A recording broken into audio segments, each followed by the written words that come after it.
একটা আমাদের চাচাতো ভাইয়ের ছেলে মারা গেছে। এই সন্ত্রাসীর আমরা একটা সূক্ষ্ম বিচার চাই। এই সন্ত্রাসীর সূক্ষ্ম বিচার চাই, এরকম কাজ যাতে আর কেউ না করতে পারে।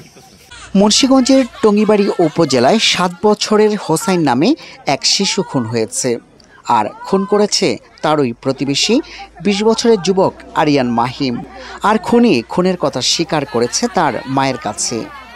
গর্ভধারিণী মা তার খুনি সন্তানকে পুলিশের হাতে তুলে দিয়েছেন। টঙ্গিবাড়ি থানার ওসি মোহাম্মদ মহিদুল ইসলাম বলেন, আটক তরুণের দেওয়া তথ্য অনুযায়ী রোববার সকালে উপজেলার ধীপুর ইউনিয়নের পলাশপুর পেশকারবাড়ির জঙ্গল থেকে শিশুটির লাশ উদ্ধার করা হয়। নিহত শিশুর পরিবারের সদস্যরা জানায়, শুক্রবার বিকালে খেলতে বের হয়ে রাতে আর বাসায় ফেরেনি হোসাইন।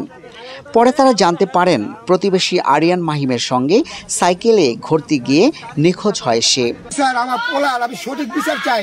বিচার মানে আসামি কিভাবে কার লগে কি করছে, আর কজন আসলো এটা তদন্ত করার পরে আর যে যেটুকু শাস্তি হয় আমি সরকারের কাছে আবেদন এই সরকার মৃত্যু ফাঁসি চাই।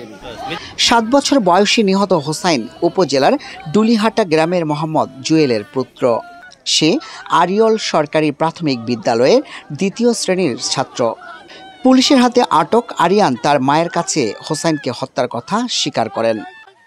পরে আরিয়ান মাহিমের মা নাসরিন বেগম নিহতের পরিবারকে জানিয়ে পুলিশের কাছে তুলে দেন তার সন্তানকে।